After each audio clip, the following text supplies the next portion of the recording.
You are now listening to The Perfect Prana with Kyah Anne. What's poppin'? What's good? You're listening to The Perfect Prana Show. I'm Kyah Anne, your host, a yoga instructor, practitioner, a stretch therapist, and I am a girl that is very happy and blessed to be speaking into this mic today.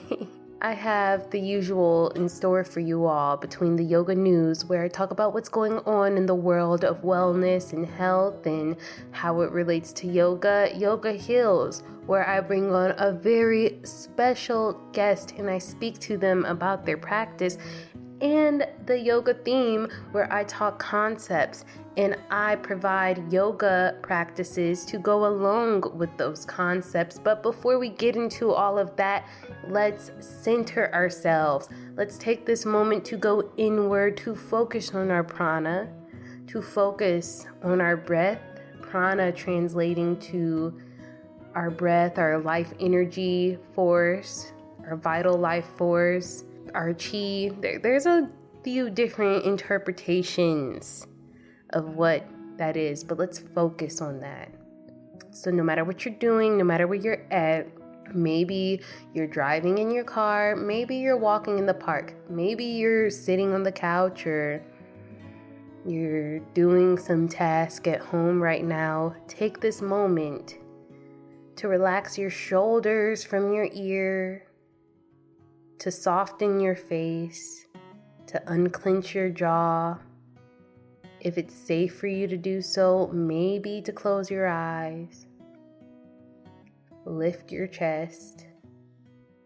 You can bring your palms by your side facing up, if that's accessible.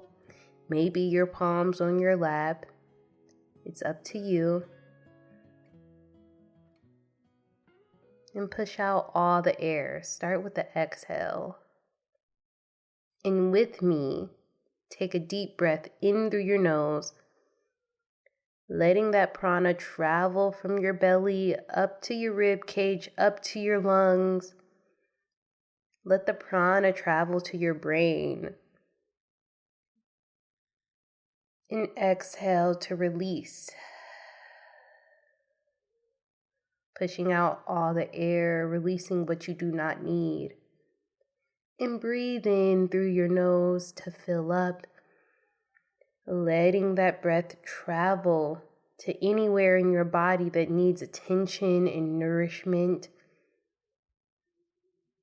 Exhale, release whatever tension or stress, whatever is bothering you, whatever you think is wrong.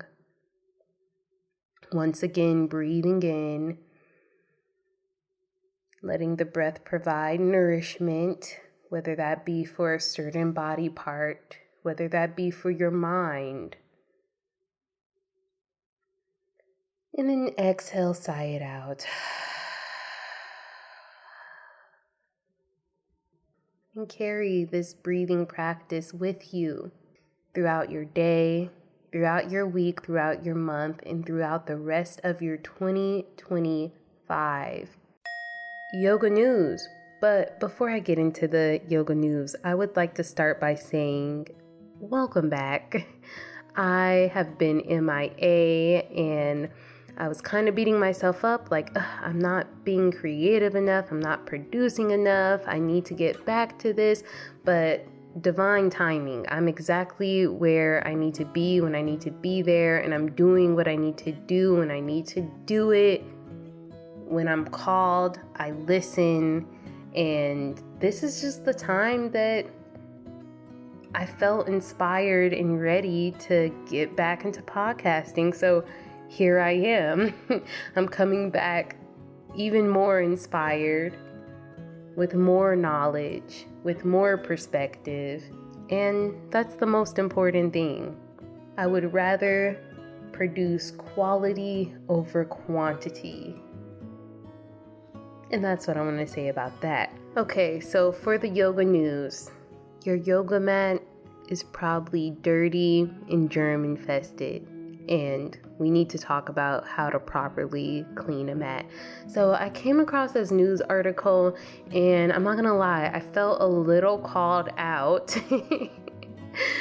just about the proper way to clean yoga mats. And if you're like, well, I'm the only person using my mat, or it's my sweat, or, yeah, but sometimes bacteria can thrive, and that can be dangerous if you have an open wound, or maybe if you just have sensitive skin. And, sometimes some postures have you putting your face on your mat, or your chin, or your forehead. So it is kind of like, maybe we should give a good thought about how to clean a mat.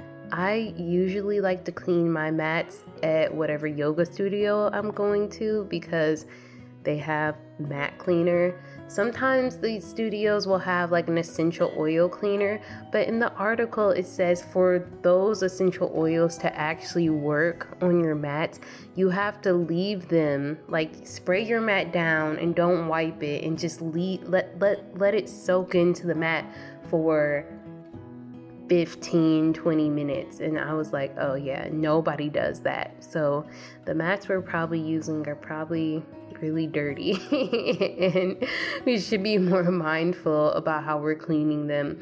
So sometimes it's good to use something with hydrogen peroxide or citric acid, something that kills microbes, and let it sit for a certain amount of time, then give it the wipe down. I wonder if using like warm water would probably help too.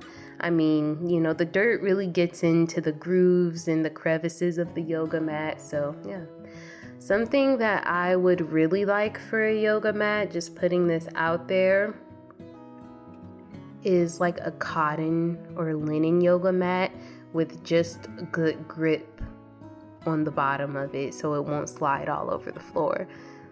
That might be on my next to get list. That way I could just put the mat in the washer and let it sun dry, and then it'll be really clean. Because cleanliness is an important part of spirituality. So whatever mat or rug or whatever you're using to practice on should probably be clean, because there's a lot of germs that live on mats apparently, from salmonella, staph, even fecal matter. Like, and they say, like, a lot of people, yeah, you wash your hands, but there could still be little bacterias just getting all over us and then getting all onto our mats, and we just don't clean it good enough, which most of us will be fine if you take a good shower, of course. But if you have an open wound and your workout equipment or anything that you were sweating on wasn't properly cleaned, then you might want to think about that. Anyways, I was just talking about that because I was like, this called me out, and this is a good reminder. Clean your mat. The next yoga news is that obesity will affect over half of adults in 25 years, study predicts. A longevity doctor calls for change. This is about survival. So by the time that it is 2050, 57% of men and 60% of women will be overweight or obese. And of course, this was a study done across 204 countries and territories. So this is a worldwide issue. And of course, we know the risk that come with being overweight and obese, just between increased chances of getting certain diseases like heart disease, cancers, digestive issues, etc.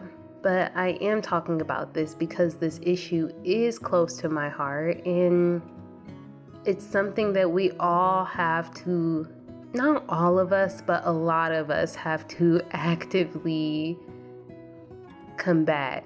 This is not, the way that our world is set up, it's not a world that's set up for us to be healthy and to make good choices.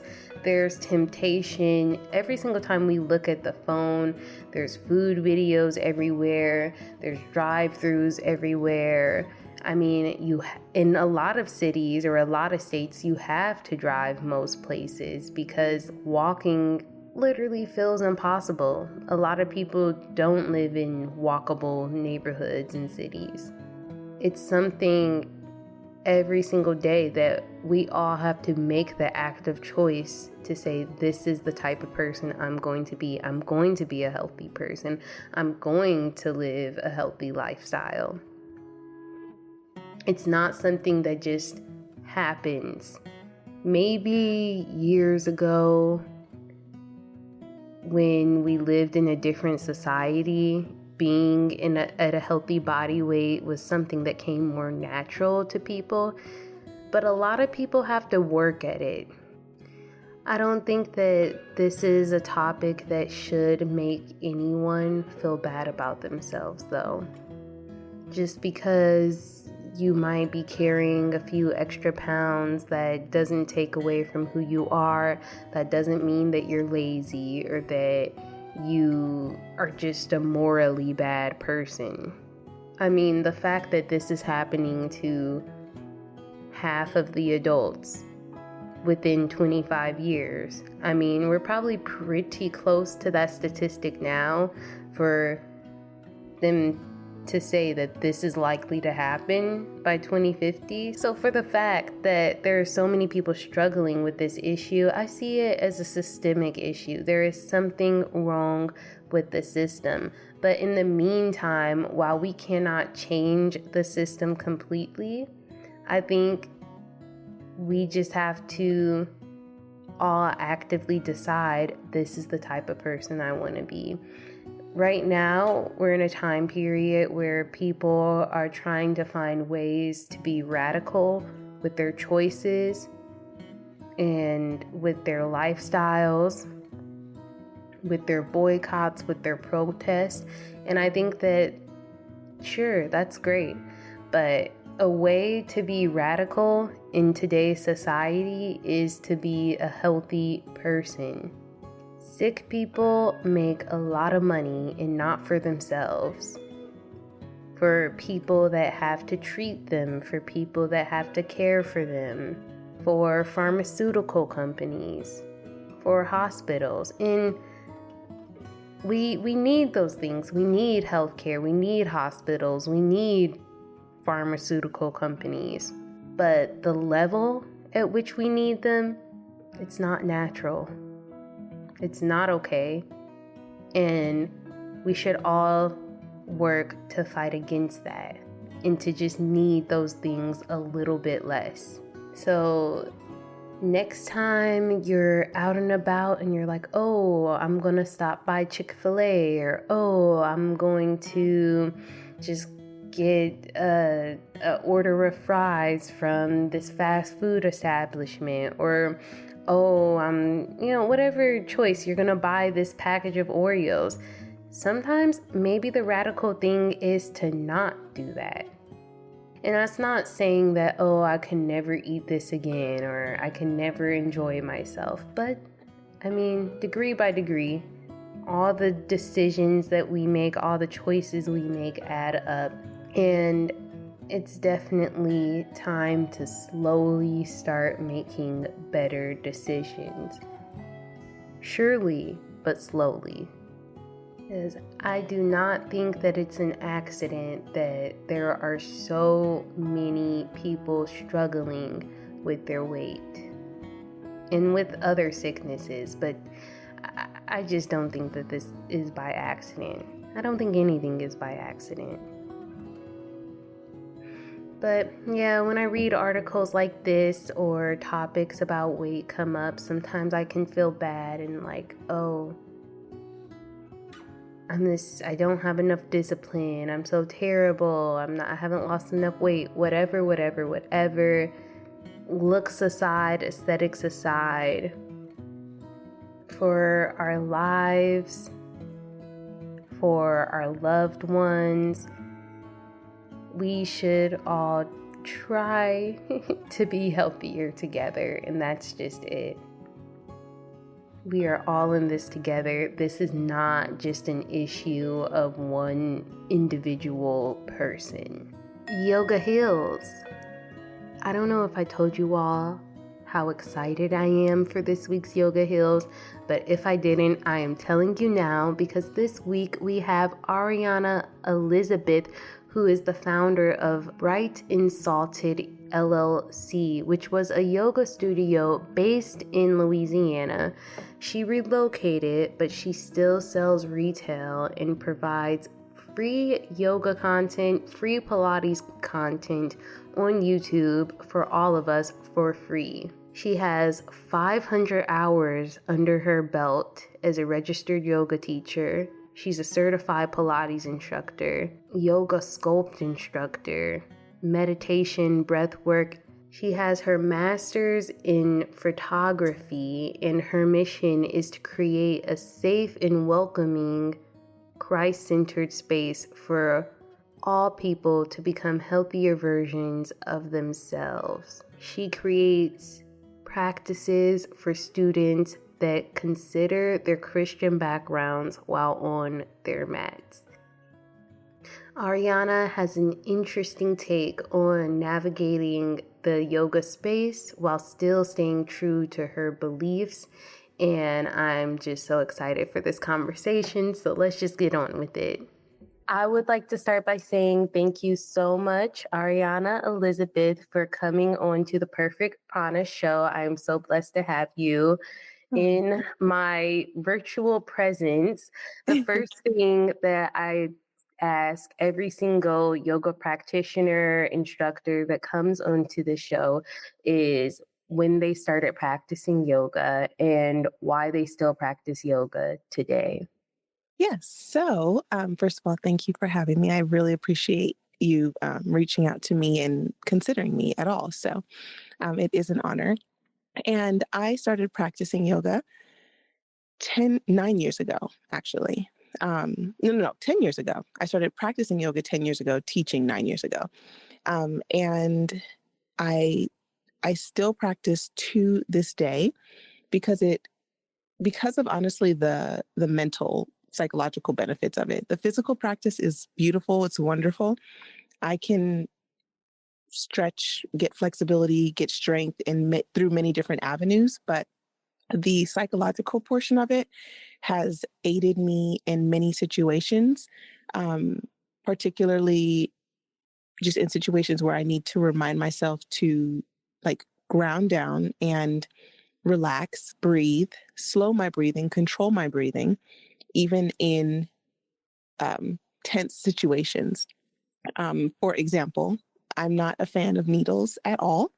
And I've been going to the doctor for some things, not like terrible things, but just going to the doctor and getting blood work done and different types of things. And the more often I have to do that, the more often I see my yoga practice coming through to really aid me there psychologically, because as soon as that needle comes out, instantly like my adrenaline just spikes, like some anxiety spikes and my adrenaline spikes.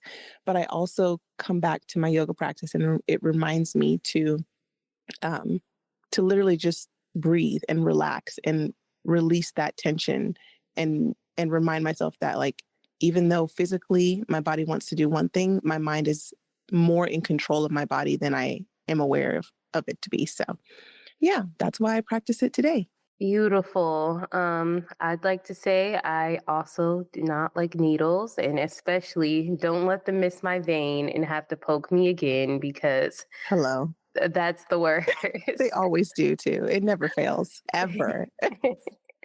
So, something I wanted to ask you, I actually, was looking at one of your videos that you posted, and it was just like one of your yoga videos, and you were talking about how, in the beginning, you might not have felt comfortable going to a yoga class. So it was nice to be able to do it at home or have some videos to do. Mhm. Could you talk a little bit about why it wasn't as comfortable to go into a yoga class and practice, and how you gain the confidence to do so. Yeah, absolutely. So for two reasons, I wasn't super comfortable going into a physical in-person yoga class. The first reason was my faith. I I have a lovely relationship with Jesus. I love my relationship with Christ. I value it and it's very important to me. And I am a follower of Christ before anything else. I'm a follower of Christ before I'm a wife, before I'm a friend, before I'm a yoga teacher, before I'm anything. And so faith really does take precedence. And so in certain yoga classes, not every single yoga class, it depends on which teacher is teaching and what they want to bring to that class. But as many know, the yoga is a physical practice, but there is a spiritual aspect to it should you bring that portion into it. Um, like it stems from Hinduism. And so sometimes some teachers want to, go into the philosophical kind of realm and bring that into the class. And that does at times make me feel at that time it made me feel very uncomfortable. Also because at that time I was, as they say, quote unquote, a baby Christian. So I was really trying to be very mindful of what I surrounded myself with, as I still am now. Yeah, sometimes the classes, based off of what they were teaching, if it kind of veered away from the physical practice and more into the history and all that kind of thing, it started making me feel uncomfortable. So that was one reason why I kind of preferred to stay at home and find classes online. And the second reason I was a little intimidated to go into yoga classes was honestly, it was in my mind. I could say it was quote unquote silly, but it also was just very natural. I thought that I needed to be at a certain place in my practice before I could even show up at a class. I thought that I needed to at least, and this is literal, I literally thought that I needed to at least nail my headstand, get my full split, and be well into like a forearm, like a balancing, like crow pose or forearm kind of stand before I could even like step foot into a class, which it sounds funny, but we've all been there in some way, shape, or form, whether it be with a yoga class or some other um, class or event or environment that we're feeling a little intimidated by. And so that was another reason why I didn't even take a physical or in-person yoga class until the day before my teacher training was because I was like, I cannot go there until I'm as good as at least some of them, and yeah, so those were the two reasons. One was my faith, and two was me being in my own head, me psyching my own self out unnecessarily. Yeah, that's just so funny because it's like in classes, most people going to yoga classes cannot do those things at the moment. So Of course. it's like that's so much pressure to put on yourself to like, oh, I have to be able to do this and have all these smooth transitions in this class. I'm sure it was like shocking once you found out, like, oh my gosh, there's all these people here not doing the full expression of their pose. They're just doing it the way that works for them. Yeah, so you mentioned your faith, of course, and I did want to talk about that a little bit in our discussion. But at what point did you remove that barrier, or like how did you remove that from keeping you from, going to a yoga class? hmm So what I did was I I learned how to okay, so as I said, I'm a Christian first, everything else comes following after that. So everything else is essentially sifted through or passes through my faith first. So if it can't pass through or doesn't align with my relationship with Christ, then it has to go, essentially. And so when I would go to classes, what I started learning how to do was take what you need and leave the rest. Some people like to take everything from a class, everything that they hear, they want to take it, they want to absorb it, they want to apply it to their life. To each their own. I would go to class, and anything that did not align with my faith or anything that was honestly, especially like in direct opposition of it, what I deem, what I know to be truth, to be honest, I would just leave it outside of my mat, essentially.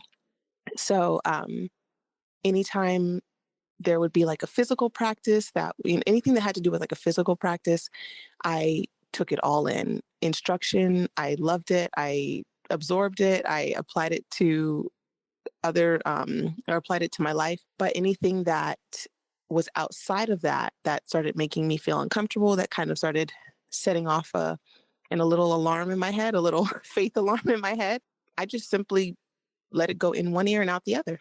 It's like honestly simple enough. And yeah. So there are many different yoga classes. Are there any like in particular types of yoga, styles, whether it could, there's just so many different types, but is there any particular one that you would say probably involves more of the religious aspect or of yoga? Oh yeah. So anything that has the word Reiki in it, um, you won't find me at personally. Nothing, I'm not trying to bash anybody, but anything that has to do with that, Reiki, it's just a hard no for me. Meditation can be okay, but you also just have to always be aware. And I say you as in anyone that is mindful of their Christian faith and their walk with Christ. You just have to be very mindful of what you're listening to and not take every single thing that's said to heart, mind, and soul. Um, so yes, meditation classes here and there, just being mindful, but Reiki, I won't even step foot in there. Yeah. So that's interesting. Yeah, I have never tried Reiki. I, have had a Reiki practitioner on the show just to like learn more about the subject. Mhm. I'm still, I would be open to it, like just to like learn more. I'm curious. I'm like, what is this? Like, does this truly work for people? But I definitely understand the hangups about it, or just having your boundaries there, and like that does not coincide with my beliefs. But I did want to ask you, Mhm. how does your Christianity, how does that coincide with your yoga practice? Do those things intertwine ever? Yeah, they absolutely can. It just depends on how one puts it together. So, like I said, when it comes to yoga, I essentially take the physical practice only. Anything that has to do with the body, breath, okay, I'm all for. My doors are open, and so I just take that and apply truths from my faith to, I guess, buffer the spiritual aspect of it. And I do that so that other fellow Christians, other fellow believers can feel comfortable in that environment. So it can be an inclusive environment for them because inclusivity includes everybody. um, well, for the most part, I have to be careful with that word sometimes. But yeah, so I like to create for sure an inclusive environment for them. Yeah, so that's pretty much what I do. I just take the physical postures, which are extremely beneficial. I value those physical postures. I think they're wonderful, and I've learned a lot from that. And the any spiritual practices, I just intertwine my faith. Yes. I will say there are some ways that we are similar. I lean more towards tangible sides. Like I have to know that something works, Hmm. and I need to be able to like do it and like practice it or just really go through the motions of something to be able to like, yeah, I confirmed it. This is it, and I can truly feel yoga raising my spirit or just making me into a better person mentally. So I definitely understand that. I very much value the physical aspect of yoga. And sometimes when we get more into the spiritual side, which I'm here for, but it can be so elusive. So sometimes I get a little confused and I'm like, well, I don't know. I don't know what to think about this. And I definitely think that throws a lot of people off from yoga or people that practice yoga because they might feel like, oh, they're so spiritual or that's just some woo woo. Their head is up in the clouds. But, there are some really important benefits just from doing some postures and strengthening your muscles and lengthening your muscles as well. So, Yeah. and everybody needs that no matter what faith that they're practicing. Yeah, that's just science. There is a science behind movement in general. Movement is going to make you feel good. It is going to release endorphins.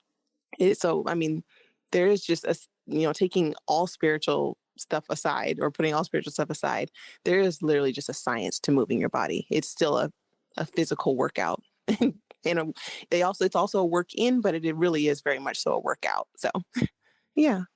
Yes. So, what I wanted to ask you is about your teacher training. I understand that you are, I believe, 500-hour registered yoga teacher.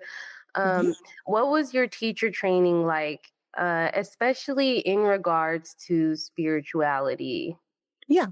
So the 200-hour teacher training that I did, which was a couple of years ago, many years ago, that was the first teacher training that I did. And that was really honestly the foundation. That was the type of teacher training you do when you pretty much walk off the street, you know nothing about yoga, and or being a teacher. And that's just like the foundation. And I was very hesitant at first, more so because I did not think that I could lead a class. I just had never been a fitness teacher. That wasn't what I got my master's in, actually, at all. And the only reason I was advised to do it was because my now husband, at the time boyfriend, was really encouraging me to do it. I was doing yoga by myself. We were doing yoga together, and I was kind of like showing him, leading him in different ways. And he was like, people are asking you, I was posting pictures on Instagram, and he's like, people are asking you how to do this pose, and I want to learn more from you. And you do a great job when you teach me. You do a great job when you kind of advise other people of things to do. He's like, why don't you just go through teacher training? And I was like, absolutely not. There's no way I can do that. and and now look at me. But I literally did not think that I could do it. So I was like, okay, I'll go through teacher training. And the only reason I went through teacher training was because that particular teacher training was set up to where you could quit at any time and you would only pay for what you had achieved thus far. So if you were 3 days in, you were paying for 3 days worth of training. And so I kept telling myself, okay, well, listen, if at any point I don't want to do this anymore, I don't even have to pay the full, I think, $3,000 or $4,000. I don't know how much it was, somewhere up there. Because I can just pay, the couple $200 or $300, and I can just leave and call it a day. And I looked up and I was at the end of training by the time I was still thinking that way. um, but teacher training in itself it was, it was fun. It was very enjoyable. Obviously, I completed it and I was happy that I completed it. There was a very small portion, as all 200 hours, at least the ones um, that are registered with Yoga Alliance, which is the one that I went through. They all have to cover a certain topic, certain portion, certain amount of different parts um, of yoga in that training. And so there is a philosophy section, a history section, and there's a chakra section. And I was a little bit nervous at that point because I wasn't sure how I was going to go about it without being the oddball out. Because at that point, by the time we got to that section of the training, I could pretty much tell who in the room was all in for everything that they had to offer. And that was pretty much everyone but me. Not pretty much, it was everyone but me. Um, and again, I was down for everything except for some of that spiritual, like the chanting portions. There were portions where they would chant certain things. And I'm even more cautious with chanting because I'm like, if I don't know what I'm chanting or what I'm saying or who I'm saying it to, I I don't feel very wise just saying that or just doing something that you have no clue what you're doing or who you're speaking to or what you're speaking to more so. So during those portions, they asked if anyone felt uncomfortable doing anything or if anyone wanted to sit out certain portions. And when they asked that question, of course, no one raised their hand. And for about 0.2 seconds, I was a little hesitant. I was like, oh gosh, this is about to get awkward really fast. But that 0.2 seconds lasted just that long. And I put my hand up and I said, I do feel uncomfortable. I didn't make it a big thing. I just stated how I felt, which is fine because it's good to be honest and true to yourself, and just as everyone else is. And of course, yes, everyone did look at me. It was almost like you could, I won't say you could hear the gasp, but the air was thick. And maybe it was me. I doubt it. But they said that's completely fine. And I appreciated that they respected that. And they just allowed me to basically observe or leave the room. Either way, while they were doing that. And that was that. They made it very accessible, very, I'll say, inclusive in that way, because I definitely was not knocked for that, or there were no points deducted for that. Like, that was a portion of the training that I was allowed to sit out of, and I respected that. What you said, if you don't know what you're chanting or you don't know what you're doing, sometimes saying something or a prayer or um, just whatever it is that you're doing, sometimes it can be harmful to do that blindly and to really not understand the meaning of it. So it is Mhm. definitely good to just be like, hey, I'm gonna sit out, or like you said, just be true to yourself, Mhm. and until you get more information to really make an informed decision. Like, this goes with who I am and with what I believe, or this goes against who I am and what I believe. So, and I love that in yoga, for the most part, I feel comfortable to take things that go with who I am, and I feel comfortable to leave things behind that aren't for me. Just to be like, okay, I'd have to sit this out. I'm not going to practice this. I don't have to do every single thing because this just doesn't make sense for me right now. There was something I wanted to ask you. A lot of YouTubers and yourself, I believe, kind of have video sectioned off for, this is for people that are beginners, this is for people that are intermediate, this is for people that are advanced. At what point did you feel like a beginner? What point did you feel like you were stepping into that intermediate and then getting into that advanced part of yoga? And how can you truly differentiate Yeah, for yourself? yeah, absolutely. So I've gotten this question so many times from many people, and they're always like pretty shocked with my answer or surprised with my answer. So I used to think, which is very common, I used to think that beginner, intermediate, and advanced was based off of what poses you can do, how strong you are, how flexible you are. I genuinely, for a long time, I really thought that that was what differentiated. Oh, got it. Differentiated what level you were at, you know. And it wasn't until I'd say maybe 5 years ago, five, 4 years ago, something like that, that I realized that and our physical bodies are always changing, and we're always going to be, or not even, when I say always, I really actually mean daily. Some days I can do a full split easy, comfortably. I can even go into an over split. Some days my back bends are just, I mean, I'm like, who am I? Am I a contortionist? I don't know what this is. Like, who even is this? And then there's some days where I can barely do a standing back bend, but that doesn't change all of the years that I've been teaching, been practicing, it doesn't change any of that. So what I deem as a beginner and as an intermediate and as an advanced practitioner is honestly based off of your knowledge.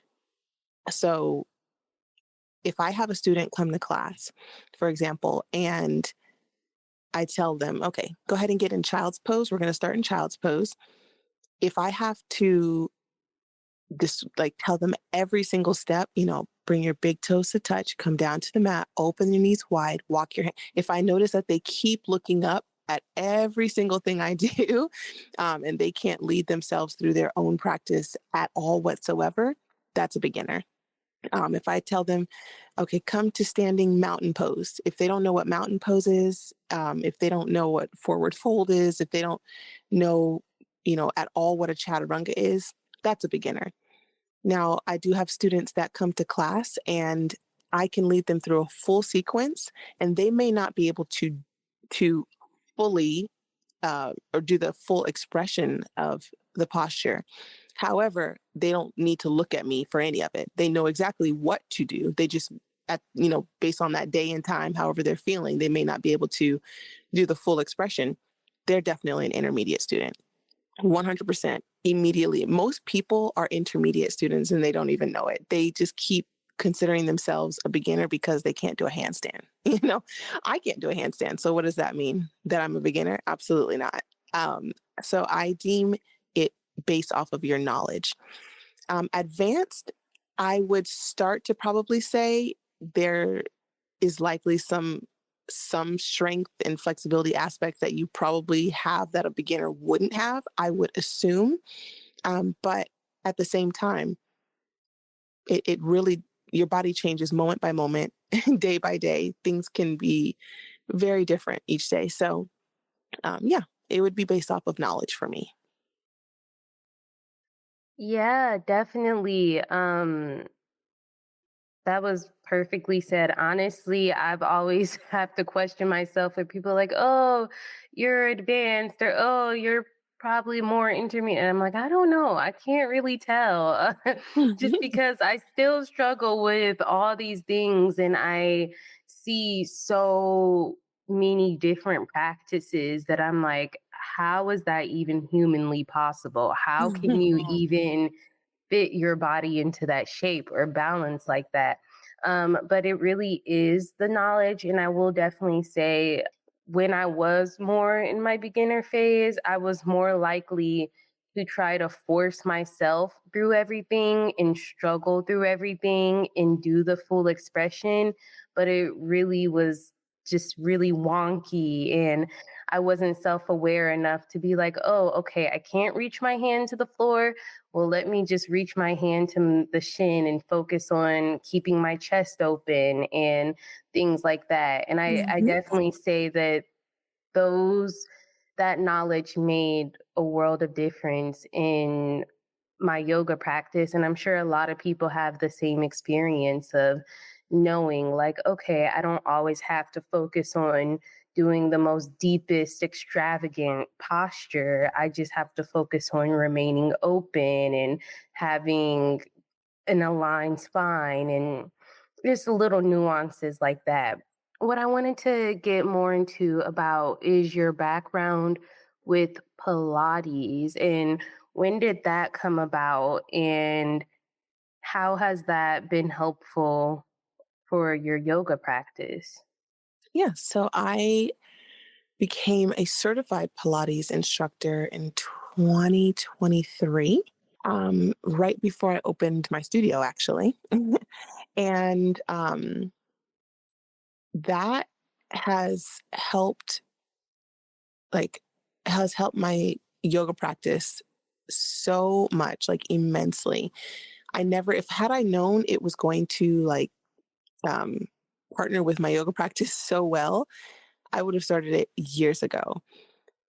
Pilates is it works the smaller muscles that we don't work as often. So a lot of times when people do strength training, they work large muscles, their quads, their glutes, their biceps, their back muscles, their core.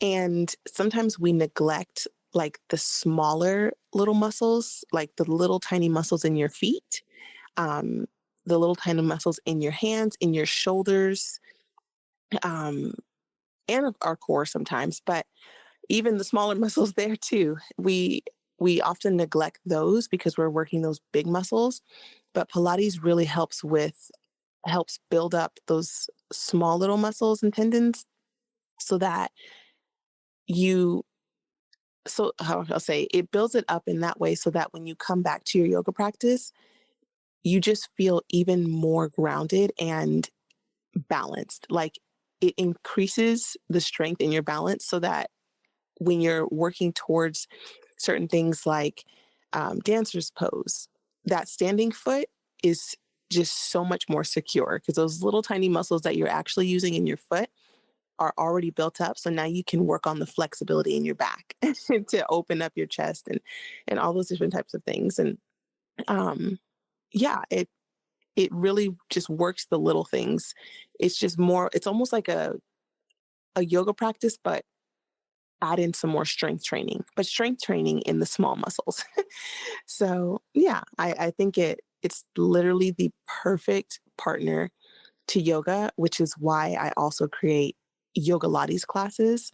Yoga lattes isn't something that I invented. It's definitely been around before, but that's why I absolutely offer them on my channel because yoga blended with Pilates in the same class is just a match made in heaven, truly. Yeah, it's definitely something I need to do as far as Pilates, just because it's, I feel it's probably more repetitive than yoga, and Mm, repetition is the father of learning after yeah. all. So to really build up those little smaller muscles. Mhm. I'm glad that you brought up owning a yoga studio. I would like for you to talk about what that experience was like. And I understand that you had the studio when you were in Louisiana. So Yes. if you could talk about the transition that you made from Louisiana and how you were feeling leaving the studio behind. Yeah.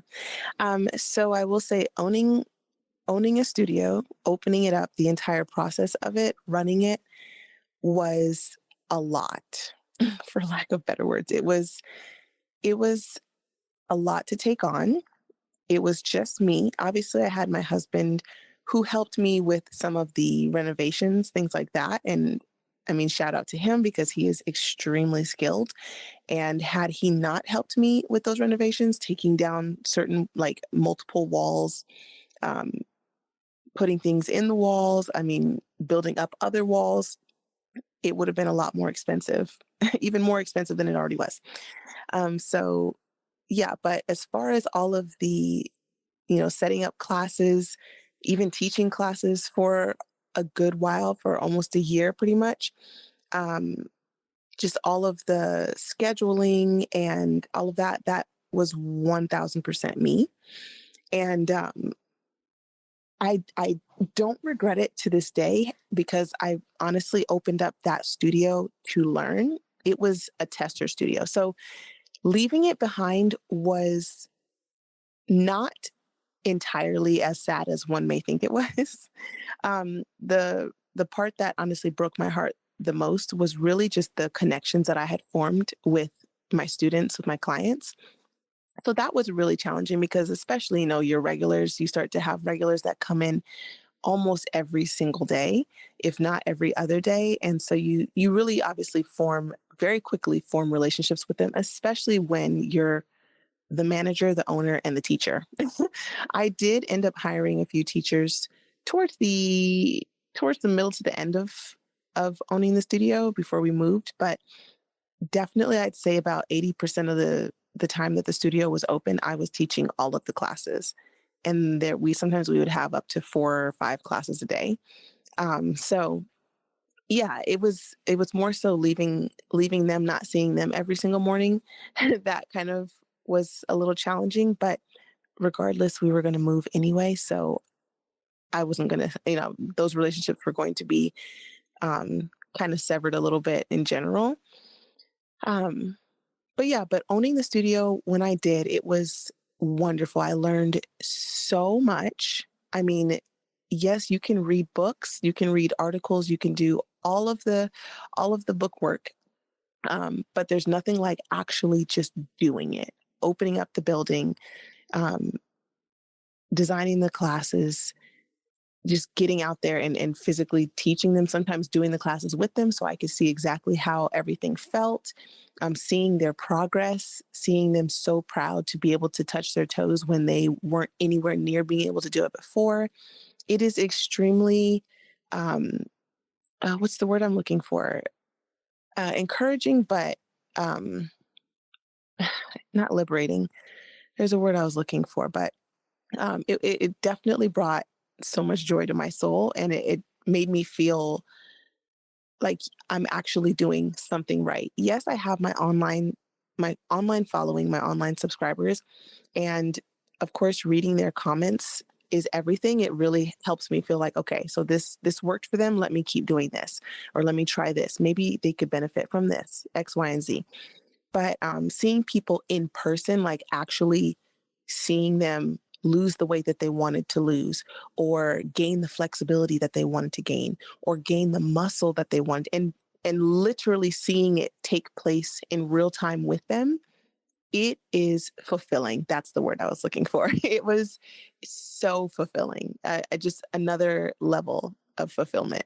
Yes, that is truly God's work, really helping people become the type of the person that they want to become. And that is just an important mission to have, is like, I'm here to help and I'm here to serve people. And I Mhm. find that a lot of times people that do have that sole purpose are usually more successful. They tend to be people that are leaders, or that have a big following, or that they see a lot of financial gains, or they just see a lot of success in that area because they truly, in their heart, it's like, I'm here to help you. And I do appreciate that you and so many other people are making things like yoga and just fitness accessible online, because the average person, like, you really don't know anything about fitness, or if you're doing something correctly, or what you should be doing. It Mhm. just by going to school, or just, unless you get some sort of specific training for it, we're not really Mhm. going to know how to move our bodies. And a lot of us get stuck, and you see that that's why there's a lot of health issues going on around today, is just because people don't know. So it's so important to spread the knowledge and the awareness Mhm. around just about how to move. Um, so what I wanted to ask you about more so is, yeah, so how has your yoga practice, um, or even just your spiritual practice in general, your Christianity, how has that helped you become more successful in life, personally and professionally? Absolutely. The reason I am where I am and that I get to do what I do is 1000% because of God. Like it's there's really there's really like nothing more to it. I mean, obviously I put in a lot of work. I have stayed up very late. I have gotten up very early. I've paid for knowledge and I've searched for it for free. I've put in a lot of work, a lot of hours, many more hours than my 9 to 5s ever did, like ever could imagine. But ultimately, and this is just my perspective on it, ultimately, the reason I am where I am is because of Christ. Like I could not, I could not do any of this without the guidance of the Holy Spirit. There's I know, it's very common to hear a lot of like, me, I did this, self.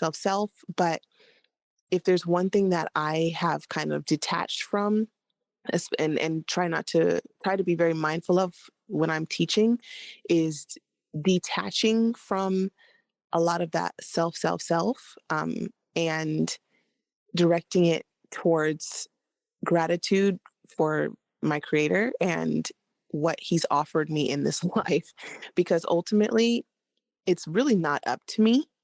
Um, if if he wants me to succeed in a certain area of my life, then I will succeed if I put the work in as well.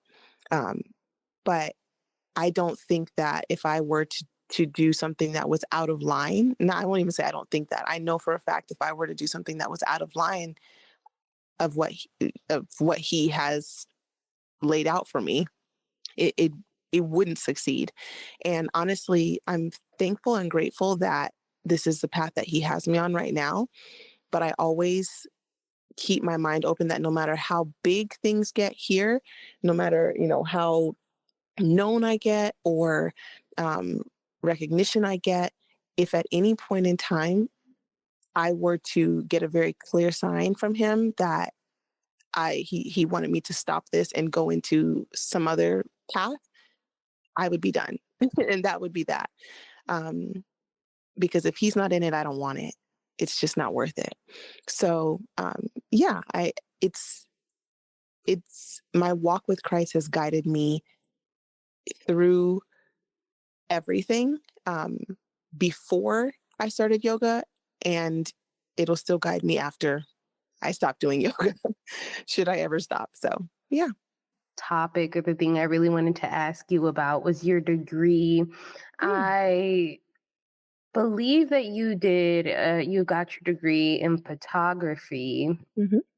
and then maybe I'm missing something else, but do you still use your degree today? Was that something useful for you? Yes. So that's a fun question. And yeah, it's so funny that I did get my bachelor's of fine arts in photography and then my master's in photography as well. And um, I initially had wanted, or I thought that I was going to go into, like, honestly, being a professor. I wanted to teach photography at a collegiate level. And if I ever did decide to quit the fitness industry, that's what I would do. But it's funny because all of the knowledge that I gained from those programs and getting those 2 degrees um, and all of that, I absolutely utilize those tools every single day.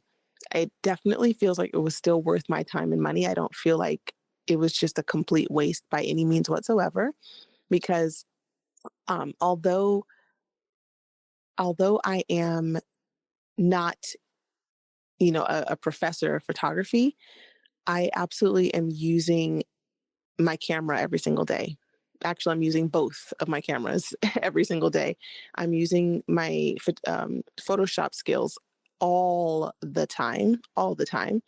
Um, I never really got into Lightroom that much, but lighting wise, like considering lighting, considering all of the what do you call it, graphic kind of design work and whatnot for thumbnails and things like that, I genuinely use it every single day. So I think that if there was any route that I could have taken that genuinely was perfect to partner those paths, together. So, yeah.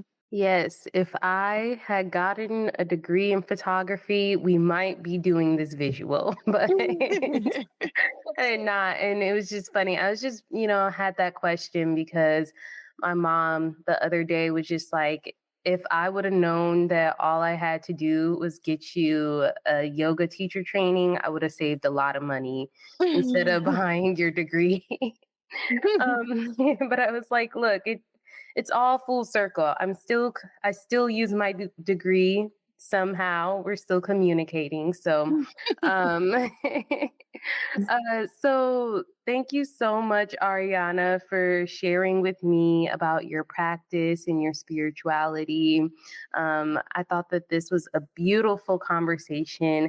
I always ask each guest to lead a pranayama, a few breaths, just before we end the call. Absolutely. I'd love to do that. So I will say my favorite kind of breath work is box breathing. And it's just equal ratio, also known as equal ratio breathing. And it's really, really great for anxiety, really great to just relax your nervous system. So first, I always come to a nice comfortable seat, close my eyes down, soften through the face, soften through the jaw, release my tongue from the roof of my mouth, and add some space between your teeth. Once you relax your shoulders down your back, take a big breath in through the nose for 4, 3, 2, hold it at the top for 4, 3, 2, slowly release it out for 4, 3, 2, hold it at the bottom for 4, 3, 2, inhale for 4, 3, 2, hold it at the top for 4, 3, 2, slowly release for 4, 3, 2, hold it at the bottom for 4, 3, 2, one more time, inhale for 4, 3, 2, hold it at the top for 4, 3, 2, slowly exhale for 4, 3, 2, and then hold it at the bottom for 4, 3, 2, and 1. Big breath in through the nose and a long exhale out. Nice. You can flutter your eyes open. Thank you so much, Arianna. Awesome. Thank you so much. I appreciate it. I really enjoyed it. All right. Namaste. Bye. You're listening to the Perfect Prana Show, available on Apple, Spotify, and YouTube. If you liked my discussion with Arianna and want to check out some of her content, I will put her social media and her YouTube channel in the show notes. If you'd like to keep up with me, follow me on Instagram at Consistently Kyah, consistently spelled with a K, Kyah spelled Kyah. Yoga theme. So, the last yoga theme I had was looking back.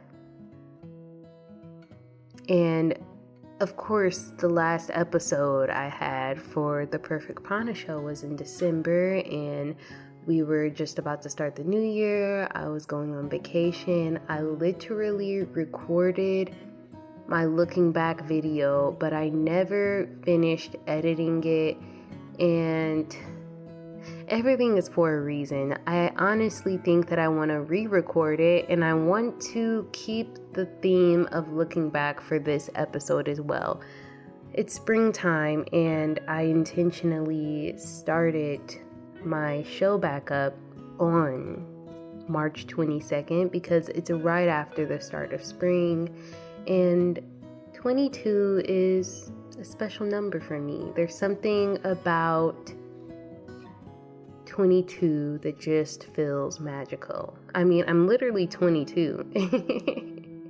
But I decided I wanted to try something different with how I record things, and spring is a good time to look back as well. I mean, we've made it almost 4 months into the year, and it's a good time to assess, am I living this year how I intended to at the beginning of the year?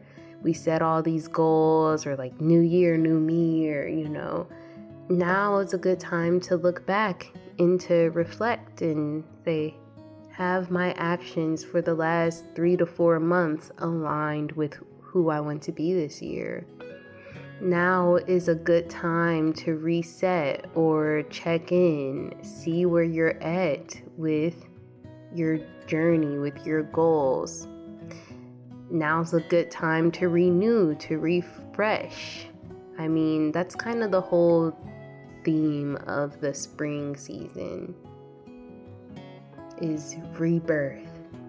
My birthday's in spring too, so I don't know, I love spring. It's just a new feeling, a new vibe. There's something so energizing about this season. Life really starts to pick up. We all feel more inspired to leave our houses and to go out into the world. People do their spring cleaning. There's lots of rain. Flowers, trees are growing.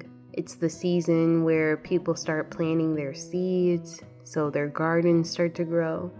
There's just a lot of great things about this season, and it's also a good time to just look back on the beginning of your year and decide how you're going to finish your year. So I believe that March, and when we start getting into this part of the year, it's definitely a good time to look back on the beginning of your year and to ask yourself what you want to start, how you want to move going forward. It's a good time to start making summer plans. Anyways, be expecting a YouTube video about looking back. I decided that I am going to record it differently. Before, I was just doing voiceovers for my video, and I don't want to do that anymore. I'd rather do the practice and talk throughout it, and I think that would be easier for me. I feel confident enough to try it out. Trying new things because it's the springtime, right? Anyways, if you made it thus far, thank you so much for listening to the Perfect Prana show. I'm so happy to continue and to keep learning and to keep growing and to keep sharing. For everybody that follows me and listens to me, or that even comes to practice with me, you all don't know how much I need you all and how much you all fulfill me. So, with that being said, the light and dark in me bows to the light and dark within you. Namaste.